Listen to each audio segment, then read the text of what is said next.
Hello po mga kapatid, isang pinagpalang umaga na naman po sa inyong lahat. Mga kapatid, mag-share na naman ako sa inyo ng aking devotion. Pero bago po tayo mag-umpisa, tayo po ay mananalangin muna. Lalapit muna po tayo sa ating Diyos. Samahan niyo po ako, magsiyo po tayo. Yes Lord, aming Ama na nasa langit, aming Amang banal, muli kami nagpapasalamat sa inyo Lord dahil binigyan mo na naman kami ng isang napakagandang opportunity para makinig ng iyong sasabihin ngayong umagang ito. Salamat Lord sa iyong mga salita na aming mapapakinggan na naman ngayong umagang ito. Samahan mo po kami Lord, turuan at gabayan o Diyos upang maging tagumpay ang aming gawain ito. Lalo na po ako Lord, turuan mo po ako, samahan mo po ako, gabayan mo po ako upang ang lahat ng aking sasabihin ay galing lamang sa iyong salita o Diyos. Lord, maraming salamat dahil I believe na narito ka sa aming pag-aaral, nandito ka sa aming kalagitnaan. Kaya Lord, inaangkin namin ang katagumpayan ng aming gawain ito. Salamat po muli Lord. Salamat Jesus, salamat Holy Spirit. Pinupuri ka namin, pinasasalamatan, sinasamba ka namin sa iyo lamang o Diyos, ang pinakamataas na papuri at pagsamba sa tanging pangalan ng aming Panginoong Hesus. Lahat tayo ay magsabi ng Amen and Amen po. At ito po ang aking channel.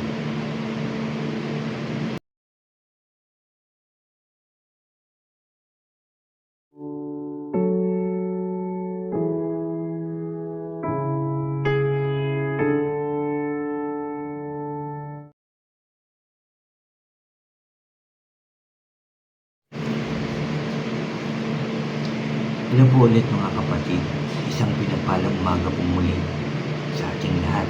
Mga kapatid, bago po ako mag-umpisa ng aking sharing ngayong umagang ito, anyayahan ko lang po yung mga bago po dyan sa aking channel na huwag niyo pong kalimutan na mag-subscribe. Paki-like and share niyo po itong aking videos at paki-click na rin po ang notification bell para lagi po kayong updated sa mga bago at iba ko pang i-upload po. Salamat. Mga kapatid, salamat po. Ang aking isi-share dito is sa verse 44 o chapter 44 ng Isaiah mga kapatid. Ang aking devotion po ay dito po magpo-focus sa verse 21 hanggang 22, pero daanan lang po natin itong chapter 1 bago tayo pumunta. Verse 1 bago tayo pumunta sa verse 21 hanggang 22 po. Sabi po dito sa Isaiah chapter 44 verse 1 hanggang 5, ito po ay may pamagat na ang Panginoon lamang ang Diyos.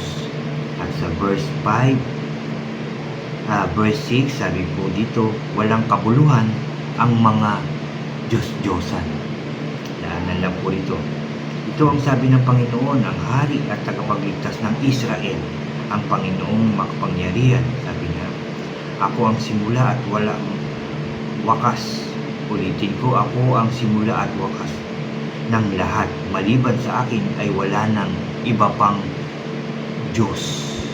At binanggit din dito yung ang sa verse 12, ang panday ay lumikha ng kapirasong bakal at isinalang sa baga.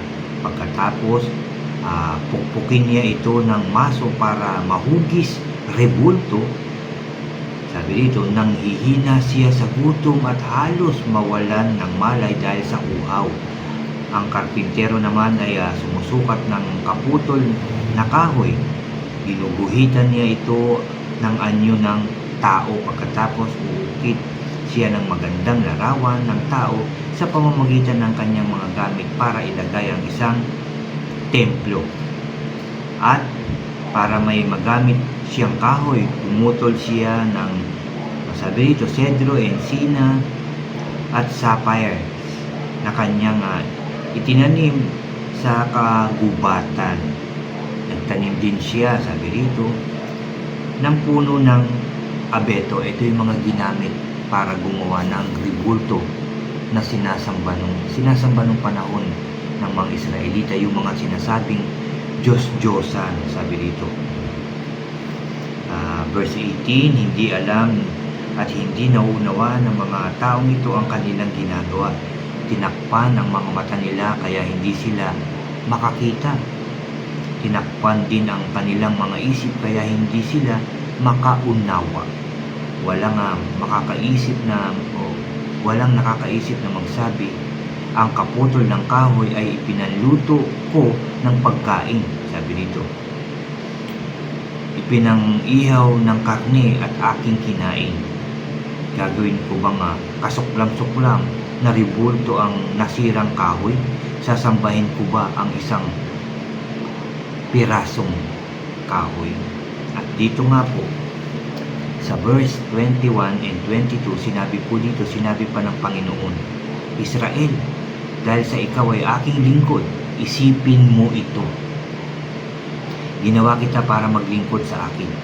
Hindi kita kakalimutan o kalilimutan. Verse 22, ang mga kasalanan mo'y parang ulap o ambon na pinaglaho ko. Sabi pa rito, manumbalik ka sa akin para maligtas kita. Amen and amen. Salamat sa salita ng ating Diyos. No? Sabi dito mga kapatid, ang mga sa verse 21, sinabi pa ng Panginoon, Israel, dahil ikaw ay aking lingkod, isipin mo ito. Ginawa kita para maglingkod sa akin. Hindi kita kalilimutan. Ang mga kasalanan mo ay parang ulap at ambon na pinaglaho ko na. Manumbalik ka sa akin para maligtas kita. Ito po ay sinabi ng Diyos noon sa mga Israelita na nagkamali, nagkulang, sumamba dun sa mga Diyos-Diyosan. At ito rin ang sinasabi ng Diyos sa akin, sa inyo, at sa ating lahat mga kapatid. Sinasabi ng Diyos na tinawag tayo para kilalanin siya. Tinawag niya tayo para ipaalam ang kanyang pagmamahal sa atin. Tinawag tayo para sabihin ng Diyos, ibinigay ko ang aking anak noon para sa iyo, sa akin at sa ating lahat, para ibigay yung buhay, para mamatay at muling mabuhay, para sa kaligtasan ng ating buhay. Yan ang pagmamahal ng Diyos. Ito ang sinasabi niya sa atin ngayong umaga mga kapatid. Manumbalik tayo para mawala na talaga yung ating mga kasalanan, mapatawad na ng ating Diyos. Yan yung sinasabi sa atin ng ating Diyos. Mga kapatid, isipin natin ito. Sabi nga dito sa verse 21,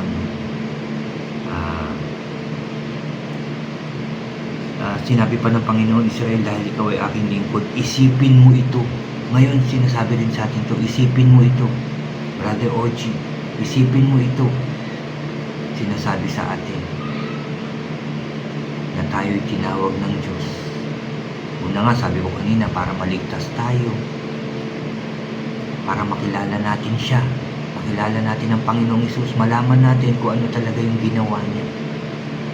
Hindi lahat tayo alam natin ang totoong ginawa ng Diyos. May mga narinig tayo, may mga nabasa tayo, pero hindi lahat alam natin, hindi kumpleto.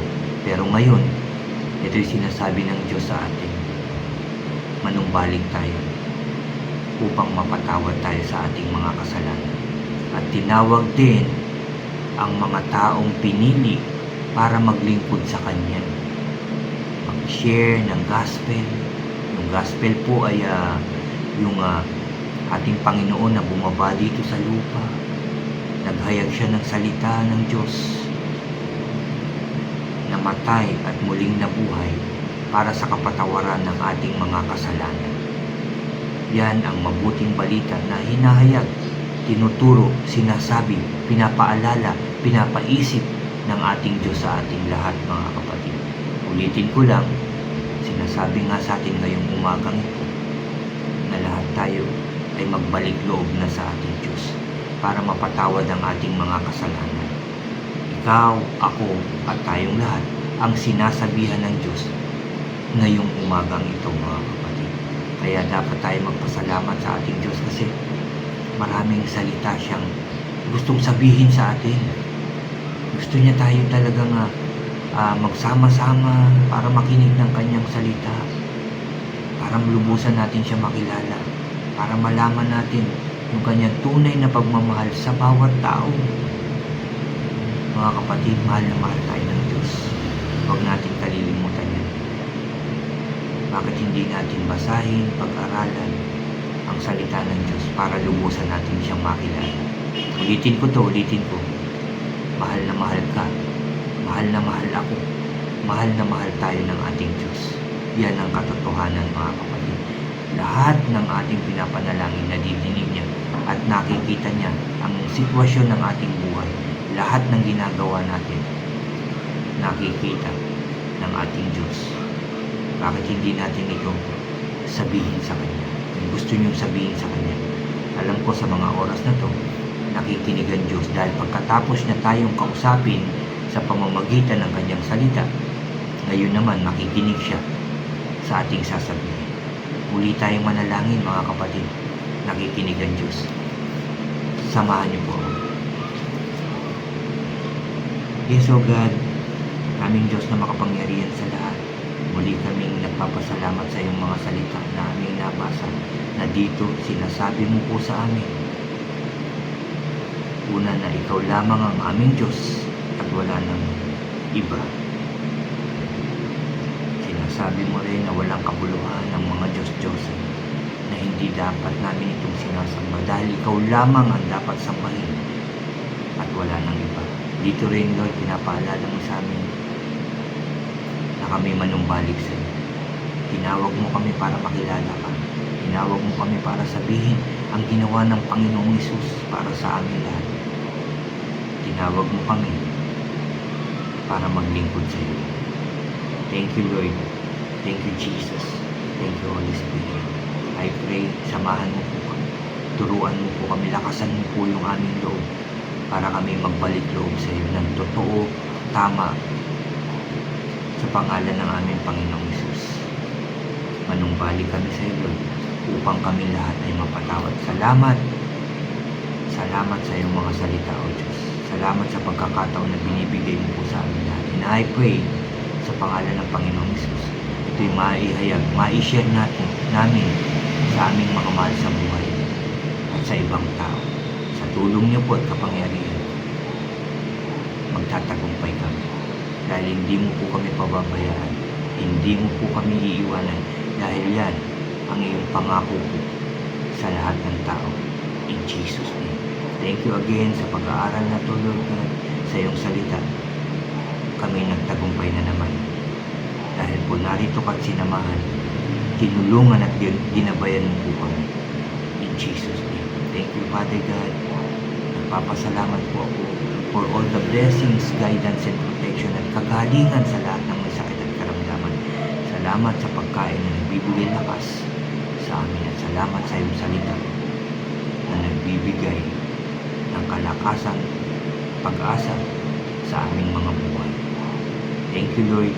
Thank you, Jesus. Thank you, Holy Spirit. Pinupuri ka namin, pinasasalamatan, sinasamba ka namin sa tanging pangalan na aming Panginoong Hesus. Lahat tayo ay magsabi ng Amen and Amen. Amen po, mga kapatid. Amen po. Salamat sa ating Diyos. Napakabuti niya sa atin. Mahal na tayo. Salamat din sa inyo, mga kapatid. Hanggang sa susunod kong sharing sa inyo. God bless po sa inyong lahat. At God bless po sa ating lahat.